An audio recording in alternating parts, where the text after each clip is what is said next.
Listen, son, to all the sons out there. You can be anything you want to be. Keep God first and love yourself, love your family, and chase your dreams. Welcome to the Listen Son podcast. Welcome to the Listen Son podcast. It's been a minute since we been up. Since you have seen our faces. But thank you for bearing with us, especially during the time of the George Floyd trial. This summer, the spring, people's lives pick up, and instead of just putting out just rush material and bad content, let us get back to the drawing board. So we appreciate that. But now we back, and with this episode, we feel like it's going to be a great start to us being back, weekly in you guys' screen. And I think you're going to enjoy these guys that we got with you today. So as always, me, Mike Bond Jr., my dad, Mike Bond Sr., Money and Uncle Rick, my brother Randy, some of the familiar faces. They're not here today, but they are part of the Listen Son podcast family. And then I'm going to start in my top left. That's you, Elo. I'm going to let you introduce yourself and say who you are and stuff like that. I'm Elisai Judy. I'm going into my freshman year of football. I'm from CSP, from Adrian. I'm decided, but I'm ready to grow and I'm ready to learn. That's what's up. And where are you from? I'm from Miami, Florida. Okay. The viewers going to pick up a trend, but we'll wait for that. And then I'm going to go down to my bottom from Elo. That's you, Mel. My name is Melchizedek Judy. You guys can call me Mel. I'm from Miami, Florida. My major's business management, and I play football at CSP. And I'm here just to open up and talk. I love it. And then next, with my brothers too, so it's gonna be exciting. There you go. And then to the right, I got Judy. Go ahead. Jisrael Judy. We all Judy's. Southwest Minnesota commit from South Miami Heights, Florida. We all from South Miami Heights, Florida. Gonna do education at Southwest Minnesota State. Just looking forward to this podcast. I feel it, man. So just to get us comfortable with each other, just to relax, and just kind of get into something right away. You all are from Miami, and recently it's a tragedy, the condo that collapsed. I think as of recently, like 24 are announced dead right now, but it's still over 100 that are missing. You guys are not at home right now, but that's where you're from. Anybody that wants to go into it first, what does something like that mean to you guys, and how does it affect the community? For me, it's kind of like disheartening, like seeing like a building like that, like buildings like that don't collapse in the United States. And then this kind of seeing like what's recently been happening with all like the gun violence and the shootings and for a building to collapse is kind of like, and Miami feel like a cursed place. Like sometimes I'm worried about my family. And my family stay in apartments too. So that's kind of like, this is a disheartening situation. I pray every time I see a post about it, I just pray that they find more people alive. I love it. Judy, Ella? I'll go. I would say it's a hard feeling. It's like heartbreaking to see that happen to so many people. So many people still missing. It's like in days and days you pray, and days you pray to hope that people are safe, the hope that we get the people out or anywhere we can rescue them. Then seeing people come to and like pray, or people put stuff on the gates because they're not allowed into the scene. They have to see if their family members are alive, like mark them. Sometimes they're not unrecognizable. You don't even recognize. Sometimes maybe just remains too. So it's like, it's sad. Plus the shootings in Miami, it's tough. Like I'm from here. I'm not from Miami, but I'm here in Minnesota. And I'm just looking from the outside in. Like, damn, I hope my family's safe. I hope people are doing the right things. Everybody just keeping themselves level headed and just continue to live life and just keep on doing the right things, not the wrong things. Love it. Last but not least, It's a crazy situation. Like I never really looked into the situation, but I heard about it. I was like, wow, like I seen the little video of the building collapse. It's just like that's why I don't really be in Miami like that. It's like so much crazy things happen down there, to be honest. Like I pray for their families, hope they keep on finding people. Just keeping my prayers, and yeah, basically this is a crazy situation, to be honest. Gotcha. I know we talking about the building collapsing and things like that. Is this something that you guys personally have gone through in Miami, hurricane or witnessed a shooting firsthand or something like that that kind of reminds you of time, this time that the people are going through? And how did you get through that? I can go first. Like for me, ever since growing up, I would always like be the main one in the family watching a hurricane, check when it's coming. What's the strength? What's the category? Telling my family to prepare. It's just a thing that's just it's been like shaken up and always like, oh my God, it's so scary to the point where I'm like, I'm always the one. You guys, my brothers, always the one who's checking on, the ones looking, try to remind people that people know. It's just been a thing that when hurricane season comes, it's just like I look at it. There was a storm that was coming recently. I looked at it just in case to see what's going on with it or how it's going, because I just care. I got a girlfriend back there. I got my family back there. And so I just want to, and I got friends back there too. So I just look and just to make sure. And it's like when Irma had hit us, remember coming, we went to a shelter and we came back, like there's so much trees knocked down. Thank God we just had our power too. But yeah, it was a tough situation. Those scenes get me like that. Yeah. Thanks for sharing that, Ella.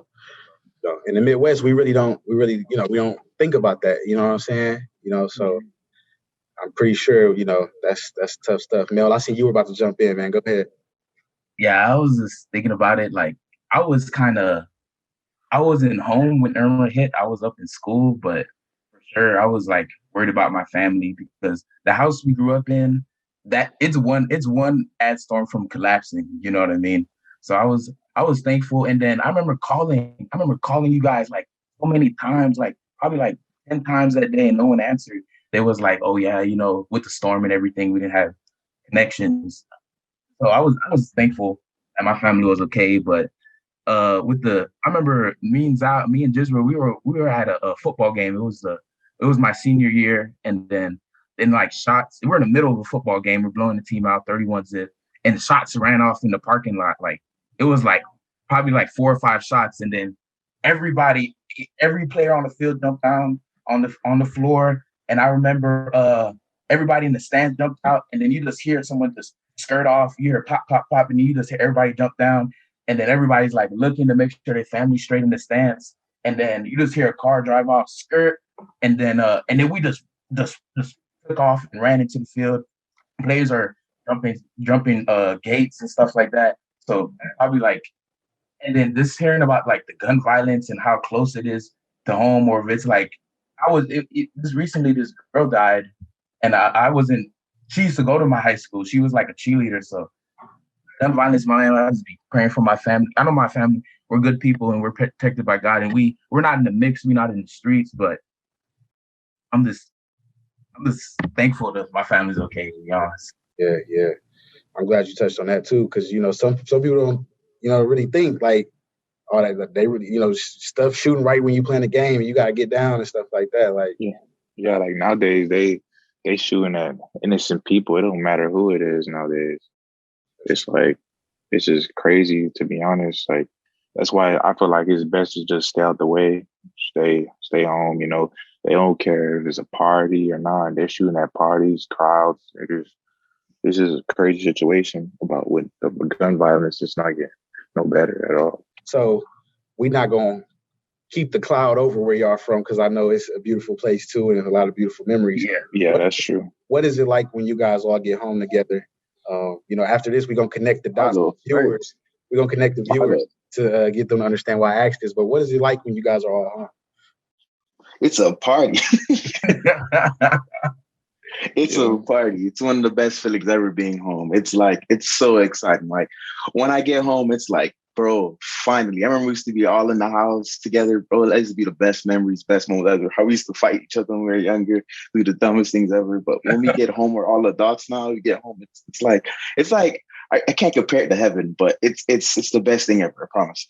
It's an awesome time, like especially when especially for me, like and my mom always brings it up to me. You know what I mean? When you just think back how we used to live, like we've been through it. You know what I mean? How we used to live, and then I just see how my family's just progressing and how we're just elevating, and how we're just elevating, and who knows what's next? You know what I mean? Like we're still climbing this mountain of life, and it's just an awesome time just to be around the family. I don't get to see them often, but when I do, I really just enjoy my company with them. I try to spend as much time as with them. I just hug them, not let go of them, spend as much time with my nephews, because I don't really get to see them too often. But it's always a it's always a great time, especially when it's Thanksgiving. Thanksgiving is the best holiday in the Judy family house. It's just a great time to be around my family. I always love repping where I'm from, Miami, 305, Dade County, you know. Yeah, but yeah, being around the family during Thanksgiving, the holidays is just it's a big factor in the Judy family because we're like when it comes around the holidays, we get like so much tighter together. It's just I love being around my family, my mom, my brothers, my sister. Like it's just a great feeling coming together as a family during the holidays, and that's one of the blessings about coming to Miami, of being from Miami too, being we're from the islands, of people from the islands, you know, that Caribbean food, you know, stuff like that. Yeah. Yeah. So Mel, give us a rundown, man. Let's connect it for the viewers. Finally, you all are brothers. Yes. All right, but give us a rundown of the family dynamic. You got mom. How many siblings? You know, and where do each of you guys fall in order? This is my mom. I mean, my dad's not really in our life anymore. You know what I mean? He was there, but he was never really a good father figure. To be honest with you, he was a liar. He was a cheater. He was a stealer. You could never really believe whatever came out his mouth. To be honest, so it's my mom and my dad. But my dad's not in my life. But it's my mom, and I have my oldest sister Esther. He's the oldest, and then my it was recently my sister Patricia. That's like she's the one who taught me how to read and helped me with my homework a lot. And then after that is my big brother Methuselah. He just had a baby. Yeah, Shout out to Big Bro. Yeah, Methuselah. He just had a baby. And then after Methuselah, it's Emma, and then that's my third oldest sister. And then it's me. I'm number 5 in the family. And then you guys can go off. Osiris, Jisrael and Osiris. Jisrael and Osiris. Okay, so and then it's my last brother Jacob, who is he's a high schooler now. And he's entering his senior year in high school, and he plays football too. That's the O lineman, right? That's the O lineman, yes. All right, shout out to him because who you get, Howard? Nah, he had Tennessee State offer him. Tennessee State and Charlotte. The way things are moving, we might get into this in the podcast. He's up for some NIL money possibly, so we gotta keep the brothers. We gotta keep the brothers next to little bro before start at the wrong hands and getting into that NIL money. But we might get to that down the line. But so for Mel, thank you for giving us the rundown. For Jisrael, it's not common for big families like you guys have. So what does a big family mean to you? I know you kind of said when you all get together what that means, but what does it mean to have different siblings that you can talk to and have different personalities? It's great. Like you can call them anytime you need something, or when you need something or you need help or need somebody to talk to or need some advice, it's a blessing, because I know some of my friends, like, they don't have that.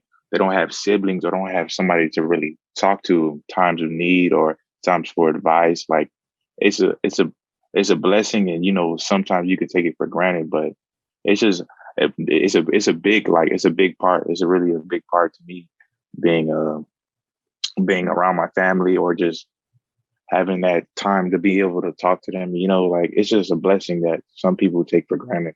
Yeah. And Elo, I'm coming to you last because you're one of the younger ones in the pecking order. So do you look at the Esther and your brother that just had the baby? Do you look at them as older siblings or more like aunts and uncles, parental figures? How's your relationship with figures? I would say parental figures, and like best buddies, like friends, everything. Like you name it, because like they raised us when we were growing up. Like my brother Metu, who had the baby, was like a father figure to us. So sisters, like moms. My mom, of course, my mom's there too. Whenever you needed something, you can ask them for. When you need advice, they're there to help you. Whenever you're like, can you get me from the airport? Okay, I got you, no problem. I'm on my way to go get you. Like whenever anybody else can do it, or anybody else, my sisters, I look at them like that's my family. Those people I can't miss. I need them in my life. Yeah. And before we go to quarter 2, we always usually start the show about the introduction to sports and who was that figure that got you guys, started with playing the game. So before we go to our next topic, you guys want to finish this part of the show up with introducing, how you got introduced to sports and who was that main figure that, inspired you to keep going? For me, without a doubt, it was my big brother. You know what I mean? Like seeing his work ethic I'll be honest with you, I modeled his work ethic when I was a freshman going into my I was a freshman going into no I was a eighth grade year going into my freshman year of high school football. I just modeled his work ethic. Like we would always work out, we would always run. I was just trying to always like outcompete him in anything that we did. And just seeing how hard he worked, I input it to my game. And he's the one who really showed me how to play offensive line. We used to be in the backyard. Y'all boys remember playing in the back. We used to play in our neighbor's backyard. We didn't really have a backyard for real. So he used to always be taking us to drills. He used to be always teaching us how to just be better football players, you know what I mean? So it was for sure. My big brother was like the key factor in showing us how to play football. And we used to throw on. I remember when we first started playing, I was like 7. We used to throw on old film and watch before the Gators played just to learn more about the game. And all because of my big brother. He was the first person to ever really like play high school ball, and then the high school coaches knew me because they knew my big brother, so I had big shoes to fill going up to play high school football. Yeah, nice. Would you guys say the same, or would? Yeah, like I would say I remember the same. watching. Yeah, you can go. Sorry.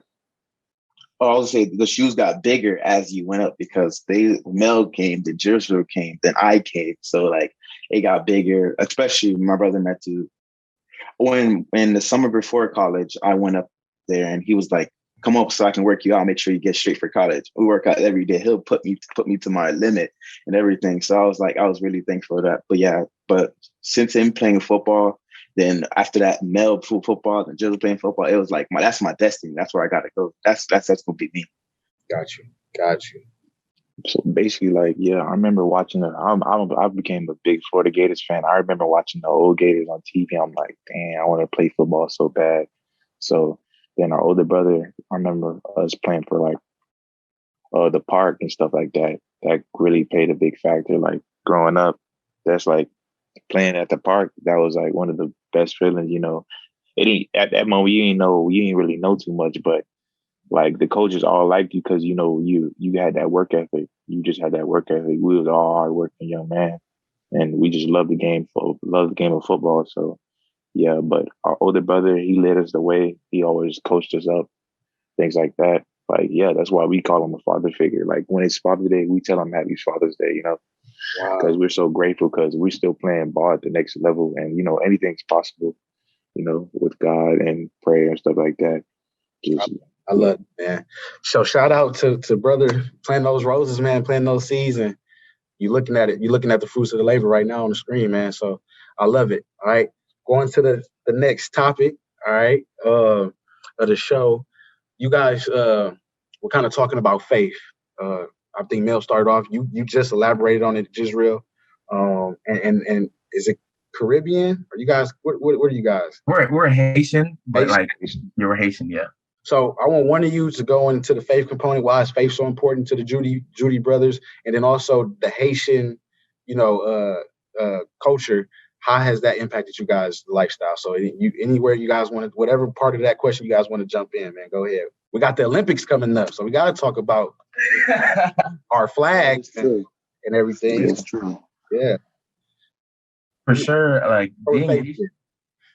Nope. You was gonna go with being Haitian. Go ahead. Yeah, for sure. Being Haitian, it really mean I'm not really too entwined with my culture, you know what I mean? But it's something I take pride in. It's like one of my biggest flexes. I'm always posting it like I'm Haitian. I really take pride in it because I come from the first free Black country in the world. Enslaved Africans rose up to take on a European power and beat out the France. So it's just something I really take pride in. And it's something I love.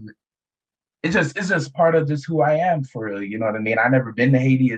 Haiti's a place that I really want to go to experience and learn more about the culture. And my parents didn't really educate me too much about the culture. So I'm always constantly just trying to like learn more about it and stuff like that.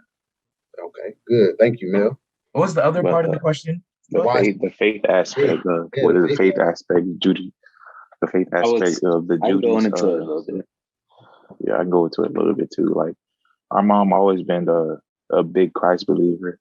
big Christ believer. She always tells us about having faith. Having faith. I remember this upcoming season, like during the mid-season, I had no offers, and I told her to pray for me. I told her to pray for me because I was losing faith. And she prayed for me in the offers. I got a couple offers here and there, but it's just when I started believing in the word, it gave me emotional, but it's just so true. Like the faith is so true. Oh man, I like that vulnerability right there. Just appreciate that, man. We all done been there, so you ain't gotta worry about that. But Yeah. Elo, go ahead, pick up from where Big Bro left off. Faith is a really big aspect because of my mom and how she pushed us. Just like when we came from the struggle, my mom always had faith that you guys are gonna grow up, you guys gotta work hard, you guys are never gonna give up. Like regardless of this day, I'll go to my mom and I'll go talk to her about, hey, mom, I don't feel like doing this. She'll scold me and sit there and talk to me, but we never give up in the Judy family. She always had faith. Whenever I need something, I need to go pray about it, ask my mom. Whenever I have a dream, go talk to my mom about it. Whenever anything, when it comes to faith, my mom is there. My mom pushed on us. My mom made sure we got it. It's just that the faith of growing up from being like that. Like I would go home, like I would go to school and be like, whatever, go to school, do my homework, do everything I do and go home and be miserable because just the way we live.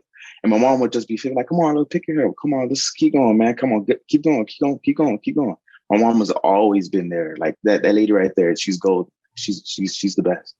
I love it. But yeah, for sure. The faith component is so big. And I'm so thankful my mom raised us in the word for real. And I just see the way God transformed my life and my family's life a little bit to go into it. Like growing up, we didn't have no running water at home from the time I was in the 6th grade to my sophomore year of college.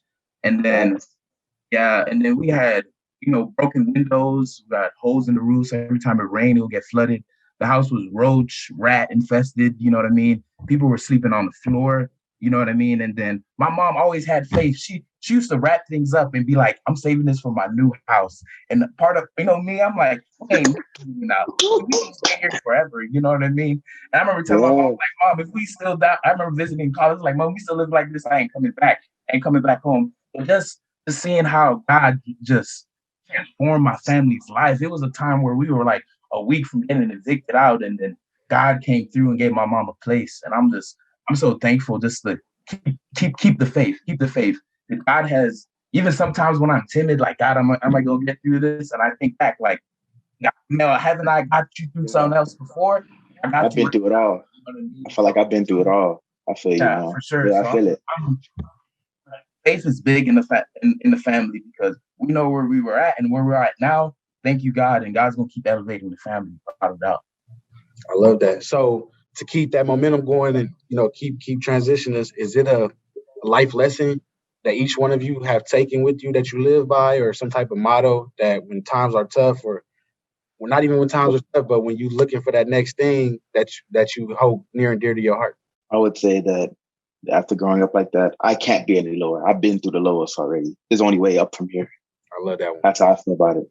I've been low. I've been when I didn't have anything at all. I've been where I struggled. When this stuff couldn't have nothing, ain't no lower I can go. It's only up from here. I like that one. Jisra? My motto is just keep going. Yeah, just keep going. I know with some people, like, I've seen people be so talented or have it all and they just give up so quick. That's why my motto is just to keep going and keep going and keep going and keep going. Two good ones. That's where the faith comes in. Mel? For me is stay in the fight. You know what I mean? Like, no matter what I'm going through, and whether I'm in the weight room and I'm like, I don't know if I could do this, or if I'm going through a tough situation, like, stay in it, Mel. You got this. You keep pushing, Mel. You got one more. You got more in you. You got, no matter what the situation is, whether it's writing a paper, I don't feel like doing it, Mel. Come on. Mel, you got this. Let's keep pushing. Look, this is the deal. One, you're getting back in transition. You don't have Giannis find a man and be a guard. Two, look at me. You set a high level for yourself. That's why you're down. That's great. Now go reach that level, okay? And you can reach it with force. Doesn't have to be stats all the time. Go dominate the game with force, okay? Because you set a high level for yourself. Go dominate the game with force. Let's go. And what we do too, as you can see, man, these are down-to-earth dudes, man. They real cool. we try to always get viewer participation, listen some family participation. Send us some of your guys' life lessons that you live by or some quotes that mean something to you, and we'll send them to LO, Mel, and Jiz real so that they can have them during the season, or they can hang them on their walls in their dorm, or they can just take away the ones that they like the most and add it to their collection. I'm pretty sure these dudes will love that, as you can see. So don't be afraid, viewers that's watching this part of the show, man. Interact, participate, send some of yours, and we get it to these dudes, man, and we keep that going. So that's probably going to be the best part of this interview, this podcast so far. But we're gonna keep it going. Like you guys are saying, you from Miami, but the sport, school, opportunity has taken you other places across the country. What does that mean to you guys? And how do you adapt from growing up in a place like Miami and being in some winters in St. Paul and Minnesota, or being in some rural parts of Minnesota like Marshall? How do you guys deal with that? I would say is that ain't nothing left to do home. You here now. Like, I bit the bullet and making it home, making Minnesota my home. I'm making my place. Like, ain't no point of going back home. Ain't no point telling my mom, hey, Mom, I just couldn't do it, Mom. After what she put us through and how she raised us, there's no turning back. It's put your foot in the ground. We're going to just keep pushing. Regardless if it get cool, regardless if it turn negative, regardless how things get, we just going to keep going. For me, I just, sometimes the cold could get to me, you know what I mean? When it's like negative, and I'm like, man, I look at the Florida temperature, it's 80 down there, 70 down there. And people will be like, damn, Mel, you from Miami? I would have stayed in Miami if I was you. But I just think back at, like, just the opportunities that's up here. You know what I mean? I try to focus on opportunities up here, the opportunity to play college football. I'm in the Twin Cities. There's a lot of, my major is business management. There's a lot of Fortune 500 companies in the area. I just try to just focus on, man, I'm blessed to be here for real. And I'm a people person. I love people. So adapting to like different people or different backgrounds, it really comes easy to me. I could say, like, yeah, I like going new places, traveling the world, or even traveling different states is always nice to do, So like adapting, yeah, I love meeting new people too. Like, meeting new people is always awesome. You see their background, how they think, you probably can learn some things from them too. So just adapting, but like where we come from, it's nowhere we can't make it. That's how I feel too. Yeah. So basically just adapting to, not really a big factor, but the cold. Yeah. I swear when I was in the cold, I'm not in Minnesota yet, but I'll be up there very soon. But when I was in Arkansas, like, then I come down to Florida, I'm like, damn, it feels hotter than usual because, you get used to the cold. Then you come back down, you get used to, like, it'll be real hot too, things like that. Yeah. Even the people in Minnesota don't even like the Minnesota cold. No. Yeah, I heard it's different. Yeah. It's nothing you get used to, man. I don't care what nobody say. It ain't nothing you get used to. It's best just to stay inside. Don't even go out. Yeah. Don't make the attempt. Yeah. I do got a question. This not nothing that's in my notes, but how did you guys react when you first saw snow or seen snow? Like, what was that experience? What? Called my family and showed my friends video tape and everything. I was like, this is the first time I've seen snow. I was picking it up and everything. I just haven't had a snowball fight because it'd be too cold out to have one. Hey, I got a story. Y'all, I remember I played JUCO ball. We got snow. They got the snow Arkansas. Everybody outside just tackling people, throwing snow on each other. Hey, it was like definitely was a bonding moment. Then, like, we had some fun in the snow, like, because it's not really, like, we can't really leave campus at the time because of COVID. Then the snow had came. It was fun. It was so fun. Like, everybody was standing, like, it was probably like 10, 11 at night. Everybody was outside just playing with the snow, like playing music. Yeah. That was a fun, very, like, really, really fun, to be honest. Like, felt like a kid again, to be honest. Yeah. My first time seeing snow, I was in Kentucky. You know what I mean? I used to go to school. Used to go to EKU. So my friend FaceTimed me, because they knew I was from Florida, and I was like, oh my God, it's white and it's like sticking to the ground. And the next day, I remember this being in the lobby of the dorm I was staying at, and guys are throwing snowballs in the middle of the lobby.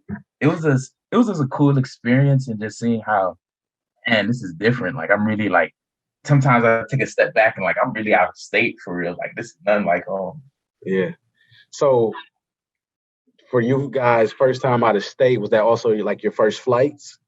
First time on airplanes? I've been on airplanes so many times now. Okay. All right, got you. I think it was my second time on a plane when I flew into Eastern Kentucky. Okay. Yeah, that was my second time on a plane. My second time. All right, cool. So moving on, what people don't know, as they found out, you guys are all brothers. Mm-hmm. Did you guys play together at a period of time? Pop Warner High School? Did you guys all play on the same team? Me and my oldest. Yeah, we won state together in 2016. Yeah. We got to hear about that. We just not gonna brush past that. Y'all won state in Miami out of the 305. Yeah, that was. Oh. I need to hear. Viewers need to hear about that. Go ahead, and y'all played together. Let's touch on that a little bit. Yeah, I remember me and Jiz. I can tell you one story. I remember I hit against Jisbril in practice one day, and I remember this is how I know this Jisbril is different. I know Jisbril is going to be great, and I look forward to playing against Zao when we play against Southwest. I look forward to it. It's gonna be a movie out there. I remember I hit against Jisbril and I ran him over, and then a lot of people came up to me, was like, "Damn, bro, why'd you do your brother like that? Like, damn, bro, that's fucked up." You know what I mean? And then I go to Jisbril and I'm like, "Zah, next time we hit, I won't hit you as hard." And Jisbril said, "You know what? Hit me even harder because it gets me better." You know what I mean? So that's a reflection of this going against my brother every day in practice. So yeah, we won. I remember when we did one-on-ones too. Yeah, I remember I remember he fucked me up in one-on-ones. He got by me. and everybody was like, and then mind you, everybody on the D line is like, "What?" Like, damn, man. So who's the real big brother and stuff like that? So, I got the ring right here too. You see, let us see it. You know, when we put this up, man, let's show the people the ring. They ring right there. And while you showing it, what does that mean? I see you got it in the case still. You keep. It don't. It don't really mean. I transferred. I ain't gonna lie. I had transferred my senior year. I ain't gonna lie, my junior year. But it was real nice. Like the experience, like it was a really nice experience. To be honest, like we had seen like other teams play in the state of Florida and how they had won the game, stuff like that. It's like it's an everlasting moment. Like that's gonna live with you forever type. But it was a really great moment, to be honest. I love it.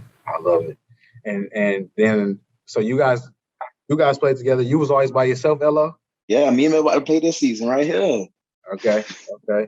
But now, what the people don't know, Jisbril has now accepted a roster spot, a scholarship spot with one of the teams in our conference. That Elo and Joe, they go to CSP. He's at Southwest. I'm looking it up right now to get the date. I think it's September 23rd. September 23rd. Okay, there you go. One of the brothers was going to have it circled. September 23rd, they play each other. You already heard Mel talking to some trash. It's going to be a movie, but what does this surreal moment mean to you guys? You know, you two played together, but like you said, your brother put you guys through the ringer. You know, you guys have to go through different journeys, JUCO, this, that, to finally get here. When all of y'all on that field together, what is that going to mean? That's you just know it's God. You just know God did this. Like, that's how you know it's going to be a surreal moment. Like, you just know God, like, the way God works. He put us all in the same, but, like, we're all going to be able to play against each other, see each other in the same conference. I'm just saying, like, it's a blessing. Like, there's not too many people that can say that they played against their brothers or played with their brothers, Yes. Yeah, it's just a blessing, That's how I look at it. It's gonna be a surreal moment just being on the field with me, Elo, the Judy boys, just killing it and wrecking the game. This is gonna be an awesome time. This to be on the field and to go to battle with my brother and against my brother is it's a God-given dream, and it's something I really look forward to. Reason why I got the date memorized for real. But and then my big brother said he might come to the game, so it's just the Judy family on show, the Judy name, the pain, the struggle, the suffering, all compiled into this one moment of us playing against each other on the field. It's going to be a beautiful thing. Said it pretty well. So it's going to be a great moment, a fun moment to see us play to see me and Mel play against Israel. It's gonna be heads cracking. It's gonna be fun. It's gonna be a good game. Yeah. So, I know you guys take this to heart. Playing the sport, all the accolades. It comes with it. You guys are gonna take it if it comes. But I do know you guys are also, like Mel said, putting yourself in position to really get a degree, and make something of yourselves for your future. What do you guys want to do moving forward with your lives to make the impact in the world? My goal this season is really I got to start and all that, but I really want to try to become All-American, then make my way up. I mean, my dreams are going to the NFL, but if not, I just want to study, do education, and give back to the youth and coach the youth, basically. So much needed. I just want to spill back into them, basically. Yeah, man, that's much needed. Props. Can't wait to see you get that degree in your hand, Mel. And a lot of people have been asking me, like, Mel, what do you want to do when you graduate? It's something to be honest with, I'm kind of unsure, you know what I mean? Like, right now I'm interning at Sherwin Williams, and then I'm doing it and I'm getting better at it. I'm kind of enjoy it more, but I'm kind of missing like the faith component of working the internship, or not being able to build, like, I don't know, I just really value. I mean, I love the people I work with. I would love to build like closer relationships with them for sure, but I'm not too sure exactly what I want to do. But just coming up from the struggle and stuff like that, I really want to be financially stable. I want to live a better lifestyle than the lifestyle I grew up. I want to be able to give my kids the things I always wanted, or never have my family experience the struggle or things of that nature for sure. So that's kind of like my goals, or like things I want to make sure, like, I want to live a totally different lifestyle, and I want my family to experience a totally different lifestyle when I do have a family, or my family right now, take them up to Minnesota and like, yeah, you guys, whatever you want, this, show them I cherish them, show them I appreciate them. This really just being financially stable, not living paycheck to paycheck, not have to worry about the light, the water bill, or how I'm gonna pay this bill. You know what I mean? I just want to really be financially stable. Yeah. And little bro, the one that gotta stick with it the most. What's your aspirations and dreams? My film dream is a dream to make it to the NFL. I'm still young. I'm 20. I'm a freshman walking in, freshman All-American. I just want to be the best at it. I want to be the best at NAIC, the best in Division II. So that's a goal that got to go, and that's the goal. It's not gonna happen overnight. It's not gonna happen, but it's the small things that's gonna make it happen. So I got to take it day by day and step by step. But right now I'm undecided with my degree, so it's like I'm in the move of thinking like, what should I do? What shouldn't I do? Right now I took like a little business, taking like a business class for the beginning of the fall to see what it's like and everything. But other than that, I just like Mel said, I grew from a struggle. I want to make sure I'm stable, make sure my family's taken care of, make sure I don't never want to put nobody to what I had to go through. Never want to see what my dad did. I want to be a better man for myself too, because what my dad did. Really just be better. I got you. And I think what makes you guys so special too is I'm pretty sure you guys support each other in a way where you are able to hold each other accountable, but you also listen and soak in what each other have to say. Am I hitting on some truth with that? Yeah, for sure. For sure. What are some of the ways that you guys do that? Uplift each other, and if somebody's just really out of character, how do you really hold them accountable to really get back in line? I think that's something that's missing within guys. We talk about it all the time. Within men, you always got a lot of yes men around you. You always got men that got, hidden agendas or hidden motives, but nobody that really is truly there for you. So how do you guys as brothers truly be there for each other? I would say it's like just call everybody once in a while and be like, how you doing? Checking up. Also, when before I was going to college, me and Jezreel was like, remember when COVID hit and we were back at home, and me and Zai would just go out to the park and we'd just grind every day, just get to work, just get to going every day. Regardless of if you feel like it, if I ain't want to feel like it, Zai would say, let's go. If I don't feel like it, I'd be like, let's go. So it was a moment like Zai would always critique my technique. We always look for new drills to do, always look for new feet work, things we can do to get better at it.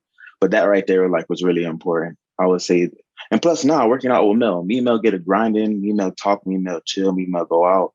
is really important. And Mel ain't afraid to tell me straight up what it is or what it's about. And so does my brother wouldn't be able to tell me how it is. Like, if you got to do something, you got to do it. Let's go. You know what you got to do, so do it. You feel me? And always being like my brother, like I can't fail him because I don't want to be. I can't fail my parents, and I just can't fail my brothers because I know how hard they work. I know what they do to be great too. So I got to make sure I'm great with them.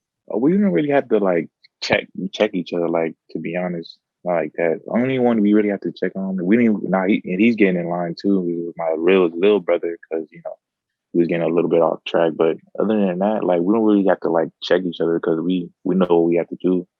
This is just how we raised, But other than that, nothing really. But yeah, basically. So I actually, before I go to Mel, what does it mean when one of your brothers check on you? What does that mean to you? Yeah, it's just like it's a great moment. Like Mel always like Mel call everybody. Make sure everybody's straight. I always get asked Mel for some advice because when it comes to like the financial aid, the what's this, what's that, Mel checking up on me, it's a blessing because not everybody has that. Like, it's a blessing. It's just like Mel checking up on me, Sorry checking up on me, even playing the game with each other. Yeah, this is a blessing because some people can't even do that with their brothers. I appreciate that.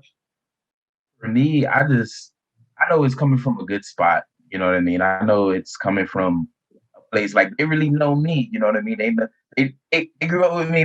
They know the real me. They know when I'm out of line. They know when I'm tripping, and they going like I remember they not scared to, especially my big brother. That's one thing I love. He's a supporter, but he's not scared to tell you like, hey Mel, this is what it is. You know what I mean? He's not. That's one thing I appreciate about him. He challenged me sometimes.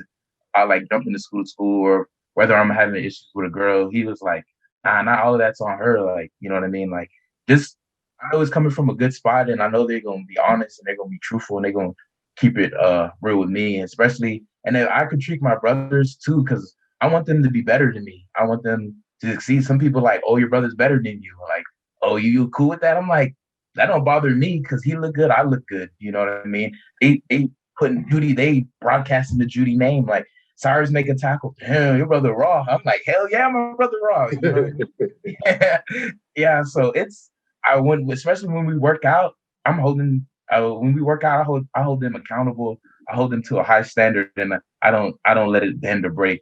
If anything, I need to implement it more to like leading on the team because I'm really tough on my brother. I got to be tougher on my teammates too, because I know like with Cyrus or with Jisrael, it's kind of like I really want to see you succeed, or it's kind of like, I brought you up here to be great, so you're not gonna make me look bad. You know what I mean? Yeah. Mm-hmm. Yeah.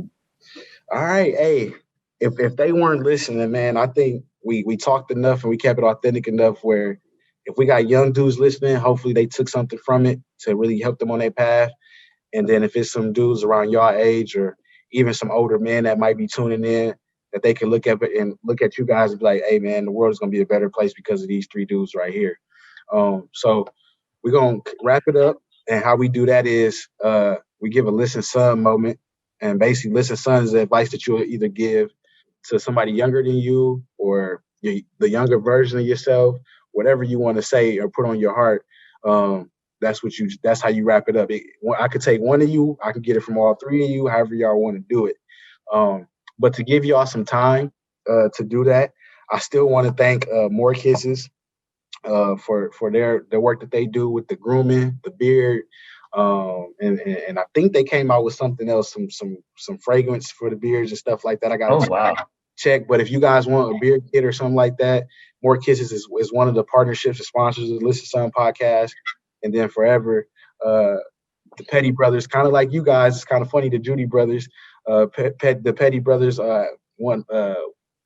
have Rebel Paris, the clothing brand. So shout out to them. Shout out to them for partnering with the Listen Son podcast and things like that. But before we get the Listen Son message, I'm still giving you time to think about what you're going to say. If we had to have one dish, you guys, I think you said Caribbean food. What's one dish, if you could bring it back to school with you to eat in your dorm right now, what would that dish be? I'll go first. That's going to be legging, boy. God damn. That thing is so good, man. I forgot about Lake. I ain't had that in so long, bro. Oh my God. That thing is so much. I think gets you I strong. know Mel gonna probably say grill. I was. It's kind of a hard construct, like griot or legume. You know what I mean? I'll probably go with legging, that white rice, black beans, and the vegetables and all that, the pork neck. Oh man. You can't pass that up. Like it's like a delicacy when you get to home. My mom make it. You gonna make it, mom. When you gonna make it? Legume is like Coach Bond, for you to kind of explain it. It's like a stew of vegetables. It has like, I know, eggplants in there, and then carrots, and iceberg lettuce is in there, and spinach is in there. And it's kind of like a stew with like pork neck. You can put crab in there. You can put shrimp in there. It's like a stew of vegetables and meats. And then you get a plate of white rice and you pour it over the white rice, and then that's how you eat it. And sauce pois, which is like black beans, and you could mix it in there and eat it too. It's so good. It's so hearty and so delicious. Okay. Hey, so next time I was gonna say one more thing, that like the more it sits, the better it gets. Yeah, that's no doubt about it. I like the longer the legume sits, like the first time you eat it, it's good. The second, third time you eat it, it's like on another level. Promise you, no jokes. Okay. Next time I'm down there, I'm gonna have to hook up with you guys. You're gonna have to show me these spots, man, so I can eat good and have seconds and thirds like LO talking about. All right. But who want to start, man? We definitely gonna have these guys back on. We're probably gonna have them on after the September 23rd game, and then we really we really got a lot to talk about then. And so if y'all up for it, man, after we have our film and we lift weights, let's get back on. I was gonna be kind of hurt, but I don't know if you want to get on. I ain't gonna be hurt. but we want to start with the listen some message, man, and wrap it up and give some nuggets to these young men who might be looking for something like this, a platform of taking some words and wisdom and using it and incorporating it into their daily life. First thing, I ain't talking, but I would say pray. Yeah, just pray. Always never lose faith. Pray, always pray. Make sure you try to pray every night and morning. Read a little scripture every morning on your Bible app. But I would say pray. I need to tell myself that too. Sometimes I forget to pray, but pray, keep faith, and keep going. Like no matter how it looks, just keep going. That's the motto I live by. Because I went D3, JUCO, and now I'm D2, but I never gave up. I never lose. I lost a little bit of faith, but talk to somebody. Try to talk to somebody. Talk to somebody you're close with. Just pray, or just talk to God. Yeah, you can always pick up your Bible. Just pray. Just always keep going. That's one of my mantras. Just always keep going. Okay. To bounce off Jisrael always remind me of a saying that I remember: don't let your current circumstances dictate your future goals. Just because the current situation does not look good, like I said, stay in the fight, keep going, and then have the faith that it's going to be accomplished, and it can. But for me personally, when I'm going through something or obstacle I face, no matter what it is, first I bring it to God and I pray about it. And then after I bring it to God, I believe in my heart that I could do it. You know what I mean? And then faith without work it's nothing. So I put in the work to go accomplish that. So pray, bring it to God when you want to accomplish something. Believe in your heart that you could do it, then put in the work to go do it. And if it's God's will, it will be done. Amen. All right. Well, I don't know why you waited for your big brothers to go, but now you got to bring us home. You see, they laid it down. So go ahead. Should have ended it, really. But I would say that it's one thing is pray. Like, there's been times where I'm down, I'm not feeling it, I'm not feeling good. I don't like the position where I'm at or how I'm playing or how I'm going. But like you're here, you're away from home. You just got to keep going. There's barriers that you got to break. There's things you're going to have to do that you don't want to do. Just classes, you don't have to get up. You want to get up for workouts. The situation you're being could be terrible, it could be bad, but just stick to the Bible, stick to faith. Never give up, because there's always a sun going to shine. Just keep going. Yeah, rainy days don't last forever. Thanks once again, my fraternity and sorority of listeners of Listen Son podcast. Please, women and men, please like, subscribe, and share. Continue to support our goals to connect untold special real life stories.